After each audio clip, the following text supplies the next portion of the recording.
सभी छोटे बड़े श्रोताओं को सुनीता भटनागर का प्यार भरा नमस्कार। ऑडियो स्टोरीज के हमारे चैनल कहानी जगत में आप सभी का स्वागत है। हिंदी कहानियों की श्रृंखला में आइए आज सुनते हैं पुष्पा सक्सेना जी द्वारा रचित कहानी दूरियों का साथ। हॉन्टेड होम में तुम्हारा स्वागत है दीदी। नाटकीय मुद्रा में सम्मान प्रदर्शित करती सुमिता मुस्कुरा दी थी। छी, अभी तक तेरा बचपना नहीं गया सुमी। जो जी में आया बोल दिया। तेरे रहते हॉन्टेड होम हुई ना बेमिल बात। प्रतिमा दीदी के चेहरे की झल्लाहट देखकर सुमिता हंस पड़ी थी। ये बेमिल बात नहीं है दीदी, सच। सुबह 7 बजे से रात 10-11 बजे तक बेचारा घर मेरे आने की राह जोहता रहता है। 10 के पहले तो शायद ही कभी स्कूल से वापस आ सकी हूँ। यहाँ शोध कार्य मजाक नहीं है दीदी। थोड़ा सा गर्व बिखर आया था सुमिता के मुख पर। तू 7 बजे निकल जाती है सुमी। घर में तो तुझे जगाते हार जाते थे हम। छुट्टी के दिन तो 9 बजे भी नींद नहीं टूटती थी तेरी। वह घर था ना दीदी। अच्छा दीदी, वह रहा सामने बाथरूम, मुंह धो कर आओ, तब तक चाय लगाती हूँ। नहीं, चाय तो रहने ही दे सुमी, अभी थोड़ी देर पहले ही पी थी। नींबू का शरबत तो शायद होगा नहीं। तुम जल्दी आओ ना दीदी, सब कुछ तैयार रहेगा। अपनी सुमी के बारे में कम ही जानती हो तुम। बाथरूम की ओर जाती प्रतिमा ठिठक गई थी। भाई, यहाँ बाथ टब में नहाना मुझे तो रास नहीं आएगा। सुमी, तू कैसे मैनेज करती है? टब में बाल्टी रख के नहा लेना दीदी, वहीं कोने में रखी है। सुमिता हंस पड़ी थी। टेबल पर समोसे और कचौड़ियाँ देखकर प्रतिमा चौंक गई थी। ये सब कहाँ से आया सुमी? तूने बनाया है क्या? और नहीं तो क्या, तुमने सोचा ये अपना घर है जहाँ किसी के आते ही अम्मा समोसे और जलेबी लाने दौड़ा देती थी? जरा खाकर तो देखो, मज़ा आ जाएगा। वाह, समोसे तो अच्छे बनाए। काफ़ी होशियार हो गई अम्मा की दुलारी बिटिया। वो तो घर में मैं काम नहीं करती थी, इसीलिए तुम्हारे बनाए खाने की तारीफ होती थी। अगर मैं खाना बनाती ना तो लोग खाना छोड़ देते। इस बार प्रतिमा ठठाकर हंस पड़ी थी। थोड़ा रुक कर प्रतिमा ने पूछा था, ये सब क्या हो गया सुमी? यही बात पूछने इतनी दूर 7 समुंदर पार अम्मा ने तुम्हें भेजा है ना दीदी? क्यों, क्या ये बात जानने का भी हमें अधिकार नहीं है सुमी? तू तो जैसे सबसे रिश्ते तोड़ बैठी है। जानकर तो सपने में भी किसी ने तेरा बुरा नहीं चाहा था सुमी। फिर प्रतिमा का गला रुंध गया था। ऐसा मैंने कब कहा दीदी? अपना प्राप्य मुझे ही तो झेलना चाहिए ना। क्या है तेरा प्राप्य? विवाह के समय सभी तो तेरा भाग्य सराह रहे थे। बिना दान दहेज के इतना क्वालिफाइड, यूएसए में इतनी अच्छी नौकरी करने वाला लड़का क्या आसानी से मिलता है किसी को? किसने चाहा था ये सब दीदी? शांत स्वर में सुमी पूछ बैठी थी। जानती हूँ सुमी, पर अर्पित की तुलना में सुधीर तो कुछ भी नहीं था। इसीलिए कभी सोचती हूँ कहीं सब से बदला लेने के लिए तो तूने अर्पित को नहीं छोड़ दिया। दीदी, बस इतना ही जान सकी अपनी सुमी को। सुमिता की आंखें जल उठी थी। अर्पित में क्या कमी थी सुमी? कौन अर्पित? तू अर्पित को नहीं जानती सुमी? प्रतिमा का स्वर तीखा था। इस देश में कोई अपने को ठीक से जान सके यही संभव नहीं। दूसरे को जानने पहचानने का समय है ही किसके पास? कुछ दिन यहाँ रहोगी तो इस सत्य से अच्छी तरह परिचित हो जाओगी। एक एक पल कीमती है यहाँ का। मुझे किसी सत्य से परिचित नहीं होना है सुमी। अर्पित से नहीं पटी तो वापस घर चली आती। यहाँ इस अनजान देश में यूं अकेले रहना क्या आसान है? उस अपने देश में उन अपनों के बीच क्या अपनी इस स्थिति में रह पाना आसान था दीदी? प्रश्नवाचक दृष्टि प्रतिमा के चेहरे पर निबद्ध थी। इस प्रश्न को झेल पाना प्रतिमा को कठिन था। क्या उत्तर देती अपनी इस छोटी बहन को? कितने लाड़ चाव से पाला गया था। घर की सबसे छोटी दुलारी सुमिता अगर परित्यक्ता के रूप में भारत वापस जाती तो हजार हजार विषैले प्रश्न उसकी कोमल काया को डस न जाते। पर इस अनजान सहस्त्रों मील दूर देश में अकेली इस धरती पर खड़ी होने का दुस्साहस भी तो घर में सबको आतंकित किए हुए है। जानती है, अम्मा दिन रात रोती हैं। बाबूजी को चक्कर आने लगे हैं। वहां रहूंगी तो क्या वे ठीक हो जाएंगे दीदी? क्यों नहीं? तुझे अपने सामने देखकर उन्हें तसल्ली तो होगी। यहाँ तेरे अकेले रहने से उनकी चिंता बढ़ गई है। लड़की की बात ठहरी, कल को कोई जरूरत पड़े तो कोई सहारा देने वाला भी नहीं है। सच कहूं दीदी, यहाँ लड़कियां अपने देश से ज्यादा सुरक्षित हैं। तुम लोग क्या यह नहीं सोच सकते कि मैं शोध पूर्ण करने यहाँ आई हूँ? बहुत सामान्य जीवन जी रही हूँ यहाँ मैं। न कोई ताने देता है, न दया की दृष्टि से देखी जाती हूँ। सच तो यह है कि अगर घर से पत्र न आए तो मैं तो अपने विवाह की बात भी भूल जाऊं। अर्पित भी तो इसी शहर में रहता है ना? कभी कहीं मिला तुझसे? हाँ, कल ही तो उसके बेटे का जन्मदिन है। बहुत आग्रह से बुलाया है मुझे। तुम चलोगी ना दीदी? उसके बेटे का जन्मदिन? पागल हो गई है सुमी। अभी 8 महीने पहले तुझसे शादी हुई है उसकी, फिर ये उसका बेटा? मैंने भी यही तो कहा दीदी, अर्पित का बेटा। एक शैतान मुस्कान सुमिता के होंठों पर तैर गई। बचपन में दीदी ने न जाने कितनी पहेलियां बुझाई हैं। आज उसकी पहेली बूझ दें दीदी तो सुमिता मान जाएगी। मेरी कुछ समझ में नहीं आता सुमी, असल बात बता। मेरा तो दिल घबरा रहा है। आराम से ये नींबू का शरबत पी डालो दीदी। अभी कुछ दिन तो ठहरोगी ना? ना बाबा, वो तो तेरे जीजाजी का ऑफिस का काम निकल आया सो आ गई, वरना। हाँ, सुमी मर रही है या जी रही है कि चिंता किसे? फिर वही बकवास ना। हम तो तेरे कोई लगते ही नहीं है। वहां अम्मा के खत पर खत आ रहे हैं, मेरी सुमी की खोज खबर ला दे, मेरी सुमी की खोज खबर ला दे। प्रतिमा, यहाँ देवी जी व्यंग्य बाण चला रही हैं। तू क्या जाने माँ की ममता। सॉरी दीदी, गलती हो गई। हाँ, ये तो बताओ, जीजा जी यहाँ कब आ रहे हैं? दीदी के गले में बाहें डालकर सुमिता मचल उठी थी। 19 अप्रैल को उनकी कॉन्फ्रेंस खत्म हो जाएगी। उसके बाद 1 आध दिन के लिए यहाँ आ सकेंगे। तू तो उनके काम के बारे में जानती ही है सुमी। शानू और रोहित कैसे हैं दीदी? बहुत याद करते हैं अपनी सुमी मौसी को। शानू को मेरे पास भेज दो ना दीदी। सच, ये हॉन्टेड होम आबाद हो जाएगा। पराई औलाद से घर आबाद करेगी सुमी। अच्छा, तो शानू पराई हो गई? बचपन में किसकी गोद में चढ़कर बड़ी हुई है, भूल गई दीदी? ओ दीदी, बातों में मैं बिल्कुल ही भूल गई। राहुल के प्रेजेंट भी तो खरीदनी है। आज संडे है, 5 बजे मॉल बंद हो जाएगी। चलो ना दीदी, वैसे भी अंदर कितनी घुटन है ना। बेमन से प्रतिमा को सुमिता के साथ मॉल जाना पड़ गया था। सुमिता अर्पित के बेटे के लिए प्रेजेंट तलाश कर रही थी। प्रतिमा का पारा चढ़ता जा रहा था। ये क्या मजाक है? बहन से भी सच्चाई छिपाई जा रही है। किस चालाकी से बात टाल जाती है। मन जल रहा था। वहां घर वाले नाहक जान दिए दे रहे हैं, यहाँ यह लड़की मस्त है। चेहरे का उल्लास देखकर कौन कहेगा कि यह तलाकशुदा स्त्री है। घर लौटकर प्रतिमा ने खाना खाने को मना कर दिया। बहुत थक गई हूँ सुमी, अब सोऊंगी। माथा दबा दूं दीदी? ना, नींद आ रही है।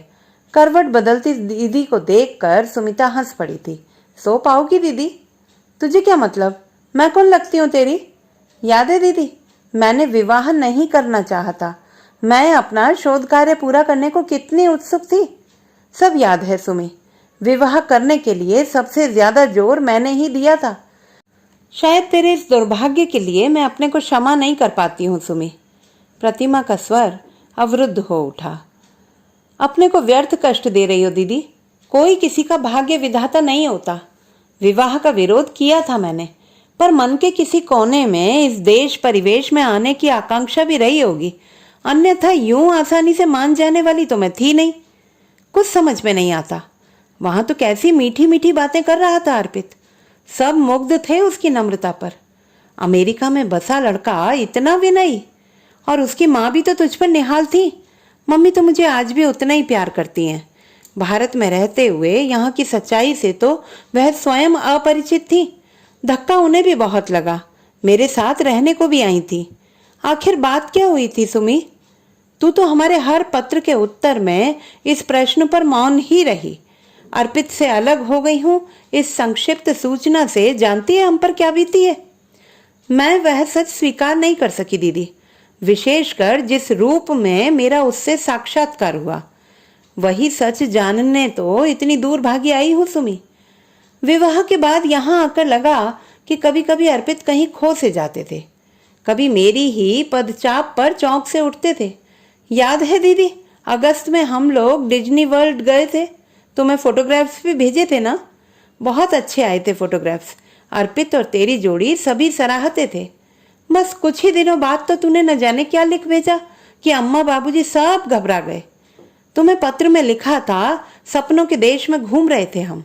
शानू और रोहित तो उतावले हो उठे थे, सुमी मौसी के पास जाएंगे, डिज्नी वर्ल्ड घूमेंगे। मैजिक किंगडम में उस दिन हमने हॉन्टेड मेंशन यानी प्रेत लोक की यात्रा की थी। प्रेत लोक? हाँ दीदी, मेंशन के बाहर एक कल्पित ग्रेवयार्ड है। कल्पना की जाती है कि इस ग्रेवयार्ड में सोई प्रेतात्माएं उस हॉन्टेड मेंशन में रहती हैं। मेंशन में प्रवेश करते ही लगता है प्रेत नगरी में पहुंच गए हैं। भयानक आवाजें, अजीब अजीब शक्लों वाली प्रेतात्माएं, राजसी भोज एवं नृत्य का दृश्य, और अचानक सब कुछ गायब हो जाता था। बस रह जाता था दिल दहलाने वाला अंधेरा। न जाने क्यों मैं बहुत डर गई थी। डरपोक तो तू बचपन से रही है सुमी। अम्मा कभी तुझे कहीं अकेला नहीं छोड़ती थी, और आज तू यहाँ यूं अकेली पड़ी है। जानती हो दीदी, जहाँ ये प्रेत लोक की यात्रा समाप्त होती है ना, वहाँ यात्रा कर रहे व्यक्तियों के चेहरे साइड में लगे टीवी पर आ जाते हैं। अचानक मेरे चेहरे पर एक लड़की का चेहरा आकर मेरा चेहरा छिपा गया था। मेंशन से आवाज आ रही थी, इस प्रेतात्मा ने तुम्हें चुन लिया है। हमारे हॉन्टेड मेंशन में तुम्हारी जगह आरक्षित है। जल्दी आना, तुम घर जाओगी तब भी यह प्रेतात्मा तुम्हारे साथ रहेगी। डरकर मैं अर्पित से लिपट गई थी। अर्पित के मौन पर मैं हंस पड़ी थी। घबराओ नहीं अर्पित, अब तो दुनिया की कोई भी लड़की मुझे तुमसे छीन नहीं सकती। इन प्रेतात्माओं की हस्ती ही क्या है। अर्पित का मौन तोड़ना चाहा था मैंने। हाँ, सच बताना, मेरे आने से पहले किसी और लड़की का भूत तो सवार नहीं था जनाब पर। सुना है अक्सर सीधे लड़के यहाँ की लड़कियों के चक्कर में जल्दी आ जाते हैं। चलो, देर हो रही है, होटल काफी दूर है यहाँ से। अर्पित लौटने की जल्दी में थे। अर्पित, वह देखो, वो रही मेरी प्रेतात्मा की कब्र। क्या नाम लिखा है? रोज टेलर। तो भाई रोज चलते हैं, तुम मेरा साथ तो छोड़ोगी नहीं ना? चले? मुड़कर अर्पित की ओर देखा तो अर्पित जैसे चौंक से गए। अजीब आवाज में बोले थे, ये क्या बचपना है सुमी? यहीं सब छोड़कर चलो, साथ किसी को नहीं ले चलना है। किसी भी स्थिति में यह पॉसिबल नहीं है। अर्पित अपने आप से बातें करने लगे थे। उसके बाद अर्पित डिज्नी वर्ल्ड में ठहरे ही नहीं। 5 दिन की जगह 2 दिन बाद ही हम वहां से चल दिए थे। वापस आते ही मुझे यूनिवर्सिटी से अपने एडमिशन की सूचना मिली थी। किस्मत अच्छी थी, मुझे स्कॉलरशिप भी मिल गई। नहीं, किस्मत को व्यर्थ ही क्रेडिट दे रही हूँ। असल में मेरे बायोडाटा से मेरे गाइड बहुत इम्प्रेस्ड थे, इसलिए। जानती हूँ तो दुनिया की सबसे प्रतिभाशाली छात्रा है, पर बात टालने से नहीं चलेगा सुमी। आगे क्या हुआ? प्रतिमा व्यवधान सह नहीं पा रही थी। बस शुरू हो गई थी हमारी जिंदगी। सुबह 7 बजे हम दोनों निकल जाते थे। तुम तो जानती ही हो दीदी, कुकिंग की तो मुझे प्रैक्टिस थी ही नहीं। बस जैसा तैसा उल्टा सीधा बना देती और अर्पित खा लेते। क्या कभी तेरे जले भुने खाने की शिकायत भी नहीं की सुमी? तेरे जीजाजी तो मेरे बनाए खाने में मीन मेक ही निकालते रहते। कभी नहीं दीदी, बल्कि स्वयं भी कुकिंग में मेरी हेल्प करते थे। सब कुछ इतना सामान्य था, फिर यह बिजली गिरी कैसे सुमी? प्रतिमा सचमुच अस्थिर हो उठी थी। अचानक ही तो गिरती है ना बिजली दीदी। उस दिन की याद करके तो मैं आज भी स्तब्ध हूँ। ऐसा क्या हो गया था सुमी? 17 फरवरी में भूल नहीं पाती दीदी। पिछली रात किसी के घर बारबेक्यू में गए थे हम। पुरुष वर्ग चिकन की ग्रिलिंग में व्यस्त था और हम सब गप्पों में मस्त थे। बाहर बातें करते बहुत रात हो गई, ठंड खा गई थी मैं। सुबह सिर में बेहद दर्द और शायद तेज बुखार भी था। अर्पित को एक काम से बोस्टन जाना था। जाते जाते टैबलेट्स के साथ आराम करने की ताकीद कर गए थे। सुमी, दूध और ब्रेड खाकर आराम करना, आज स्कूल नहीं जाना है। मेरा जाना जरूरी है, वरना रुक जाता। जानती हो दीदी, यहाँ यूनिवर्सिटी को भी स्कूल कहा जाता है। वैसे ही छोटे बच्चे की तरह पीठ पर बैग लादे स्टूडेंट्स यूनिवर्सिटी जाते हैं। बंद कर अपनी स्कूल गाथा। आगे क्या हुआ? प्रतिमा झुंझला उठी थी। करीब 12 बजे होंगे। हल्की सी झपकी आई होगी। फोन की घंटी घनघना रही थी। शायद काफी पहले से बज रही थी। फोन उठाते ही एक नारी स्वर सुनाई दिया था। Is mister Kumar there? नहीं, वह तो बाहर गए हुए हैं। कौन बोल रही हैं? कैलिफोर्निया ऑर्फनेज सेंटर की इंचार्ज नैन्सी विलियम। आप कौन हैं? जी, मैं मिसेस कुमार हूँ। मिसेस कुमार? फिर मिस्टर कुमार ने अपने बेटे को ऑर्फनेज में क्यों रख छोड़ा है? बेटा? आप किसके बेटे की बात कर रही हैं मिसेस विलियम? मिस्टर कुमार की तो अभी 8 माह पूर्व मुझसे मैरिज हुई है। आप जरूर कहीं गलती कर रही हैं। I am sure Mrs Kumar, मैंने ठीक जगह कॉल लगाई है। I am looking for mister A Kumar, CA. वह पहले कैलिफोर्निया में काम करते थे। पुअर फेलो, वाइफ से डाइवोर्स के बाद कितना टूट गया था। साथ में 6 माह के बेटे की समस्या। एकदम डेस्परेट था बेचारा। मैं उसकी नेबर थी। मैंने ही सजेस्ट किया था कि जब तक कोई अरेंजमेंट नहीं होता उसके बेटे को मैं अपने पास रख लूंगी। बहुत नियंत्रण रखकर मैंने पूछा था, बेटे के बारे में मिस्टर कुमार को समय समय पर आप इन्फॉर्म तो करती रही होंगी ना? किस एड्रेस पर पत्र भेजती थी आप? लेटर्स, फोटोग्राफ्स और बेटे की प्रोग्रेस रिपोर्ट तो उनके दिए बॉक्स नंबर पर भेजती रही हूँ। यूं तो उसका बेटा अब 2 साल का हो गया है। कुमार देखकर खुश हो जाएगा। Lovely child. आज ये फोन पहली बार किया है मिसेस विलियम। पिछले 8 महीनों में कभी आपने कुमार ने जो फोन नंबर दिया था वहां कई बार ट्राई किया। No response. उनके बेटे का शायद अपेंडिक्स का ऑपरेशन कराना पड़ेगा। कुमार की परमिशन लेना जरूरी है। ट्रंक असिस्टेंट ने ये नंबर दिया तो ट्राई कर लिया। कुमार से कहिएगा तुरंत कांटेक्ट करे। सच कहती हूँ दीदी, मेरा सारा रक्त जम गया। उस सर्दी में भी पसीने से नहा उठी थी मैं। दिमाग सुन्न हो गया था। स्तब्ध सी शून्य में ताकती रह गई थी। क्या यह सच है? अर्पित विवाहित थे, एक बेटे के पिता, अनाथालय में पलता उनका अपना रक्त। वक्त कब और कैसे गुजर गया याद नहीं। दूसरे दिन अर्पित आए थे, काफी थके और परेशान से। कैसी हो सुमी? शायद जीवित तो हूं ना? घृणा, क्रोध और आक्रोश से मन सुलग रहा था। ओ सुमी, सच इतना बिजी रहा, चाहकर भी तुम्हें फोन नहीं कर सका। कॉन्फ्रेंस के बाद सबसे मिलना जरूरी था। फिर डिनर देर रात तक चलता रहा। सोचा तुम सो गई होंगी तो डिस्टर्ब ना करूं।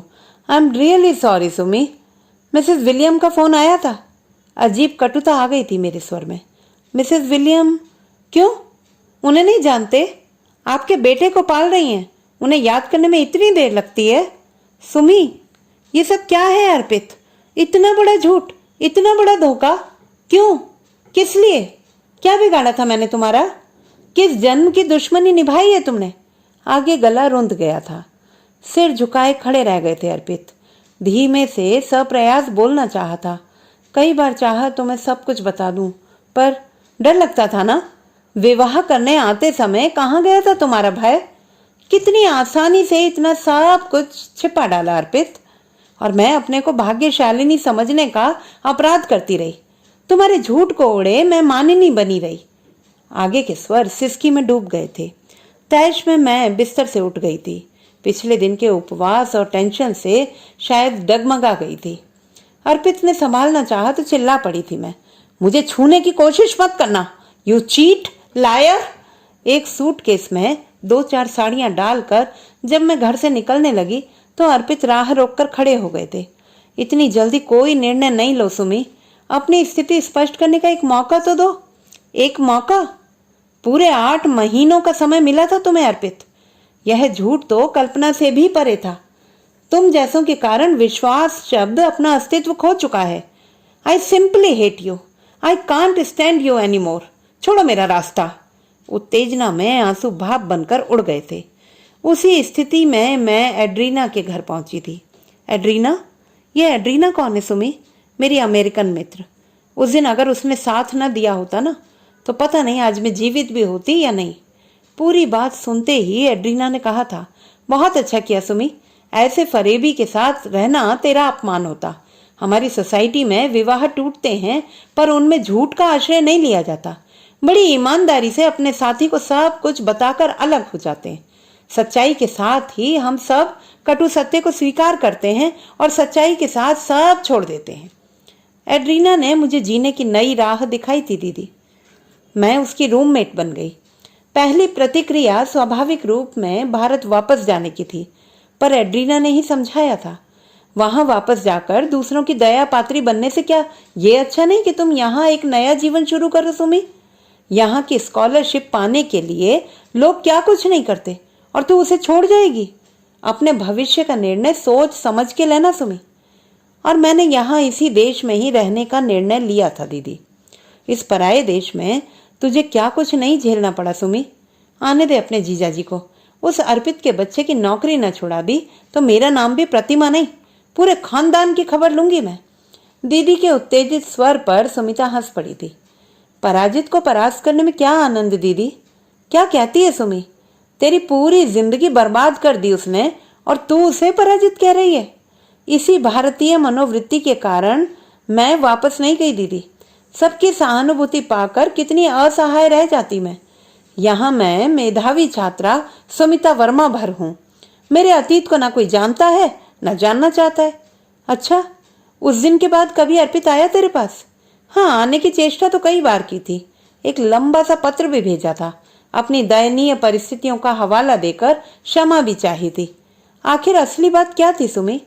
मेरे लिए तो असली बात इतनी भर थी कि मेरी आस्था, मेरे विश्वास का अपमान हुआ। उसकी जो भी विवशता रही हो, विवाह के पूर्व उसे बतानी थी। यह बात मैं कभी नहीं भूलूंगी दीदी। अमेरिकन लड़की से उसने विवाह क्यों किया था सुमी? ग्रीन कार्ड पाने के लिए। एक समझौते का विवाह था वह। शायद व्यंग्य से सुमिता के अधर खिंच गए थे। वाह, भली सुनाई। समझौते के विवाह में बेटे के जन्म की भी शर्त थी क्या? घृणा प्रतिमा के चेहरे पर लिख गई थी। वह किन्हीं दुर्बल क्षणों का परिणाम है दीदी। शायद यही स्पष्टीकरण तो देना चाहा था अर्पित ने। कितना पैसा देना पड़ा अर्पित को उस चुड़ैल से पीछा छुड़ाने को? किसे चुड़ैल कह रही हो दीदी? अर्पित की मित्र थी वह। क्या पता निस्वार्थ मदद की है उसने। और किसने किसे छोड़ा यह जानने की तनिक भी इच्छा नहीं रह गई थी। ग्रीन कार्ड दिलाने के लिए ऐसे विवाह सामान्य बात तो नहीं, पर किए तो जाते ही हैं। अर्पित के मन में वह लड़की आज भी है। कहीं ऐसा सोचकर ही तो तूने उसे। प्रतिमा का वाक्य काट कर सुमिता ने तीखे स्वर में कहा था। अर्पित के मन में उसका क्या स्थान है नहीं जानती, पर उसके बेटे के प्रति मैंने अन्याय नहीं होने दिया दीदी। उसके अधिकार दिलाए हैं मैंने। अपने अधिकार छोड़कर ना। अधिकार तो उस पर होता है दीदी जो बस अपना हो। अर्पित पर तो मेरे अधिकार का प्रश्न ही नहीं उठता। फिर अर्पित से बात भी क्यों करती है सुमी? ऑपरेशन के बाद बेटे को यहाँ पहुंचते ही न्यूमोनिया हो गया था दीदी। दीन असहाय अर्पित रो पड़े थे। उस समय प्रेम द्वेष का प्रश्न ही कहाँ रह गया था। भागती हुई हॉस्पिटल गई थी साथ में। उस गंभीर बीमारी में मेरे ही हाथ से दूध की बोतल लेता था वो। न जाने क्यों टुकुर टुकुर ताकता था मुझे। पिता के अन्याय की क्षमा मांगता था तो क्षमा कर देती सुमी। क्षमा का प्रश्न वहां उठता है जहां अपराध अनजाने में होता है। यहाँ तो सब कुछ पूर्व नियोजित षड्यंत्र था ना। उसकी सफाई पर ध्यान तो देती सुमी। सफाई देने के लिए कोर्ट है। मैं तो उसकी विवाहिता पत्नी थी तो ले जाती उसे कोर्ट। कम से कम मेंटेनेंस तो ले लेती। दाल आटे का भाव पता चल जाता बच्चों को। क्या समझाया उसने? क्या हम सब मर गए हैं? तू जरा भी कुछ लिखती तो हम उसे मजा चखाते। किसे मजा चखाती दीदी? अपमान के जिस आग में वह जल रहा है वही दंड क्या कम है? अजीब लड़की है तू सुमी। उसने तेरा जीवन व्यर्थ कर दिया पर तुझे तो कोई फर्क ही नहीं पड़ा। जो फर्क पड़ा है उसे नहीं समझोगी दीदी। जिस पर अपने से भी ज्यादा विश्वास किया उसका किया गया विश्वासघात सह पाना क्या आसान है? एक हल्की सी सांस ली थी सुमी ने। सच, सरेआम कोड़े लगाने चाहिए ऐसे आदमी के। नीच पापी कहीं का। प्रतिमा का स्वर क्रुद्ध था। जानती हो दीदी, एलन का पत्र आया है मेरे पास। मेरे प्रति कृतज्ञता व्यक्त की है। मैंने उसके बेटे को उसके पिता के पास पहुंचाने में मदद की है ना। सच, बड़ा क्यूट है रोहित। कल उसके बर्थडे में चलोगी ना दीदी? ये कैसा रिश्ता बांधे बैठी है सुमी? डूब जाएगी तू। प्रतिमा का स्वर हारा हुआ था। रिश्ता तो हम दोनों के बीच बस अब दूरियों का ही है दीदी। हम दो समानांतर रेखाएं बन गए हैं, साथ चलते हुए कभी न मिलने के लिए। कैसे जी पाएगी सुमी? प्रतिमा का कंठ अपनी इस दुलारी बहन के लिए भर आया था। मैं जीवन से निराश नहीं हूं दीदी। आज का यह अनुभव अपने प्रति, अपनी शक्ति के प्रति मेरा विश्वास बना है। तो फिर विवाह करेगी सुमी? फिलहाल तो किसी नए एक्सपेरिमेंट का मेरा कोई इरादा नहीं है। फिर क्या इरादा है तेरा? अम्मा से क्या कहूंगी जाकर सुमिया? बस अभी तो सोने का प्रोग्राम है दीदी। एक पल रुककर सुमिता ने कहा था। मैंने जीना सीख लिया। क्या अम्मा बाबूजी के संतोष के लिए ये काफी नहीं है दीदी? तुम उन्हें मेरी ओर से आश्वस्त तो कर सकोगी ना। बहुत दुलार से दीदी से लिपट कर लेटती सुमिता मनोहार कर उठी थी। पास लेटी सुमिता को प्रतिमा ने कस कर अपने से चिपटा लिया था। तो दोस्तों, ये थी हमारी आज की कहानी। आपको कैसी लगी कमेंट बॉक्स में लिखना ना भूलें। चैनल को सब्सक्राइब करें, लाइक करें और मित्रों के साथ शेयर करें।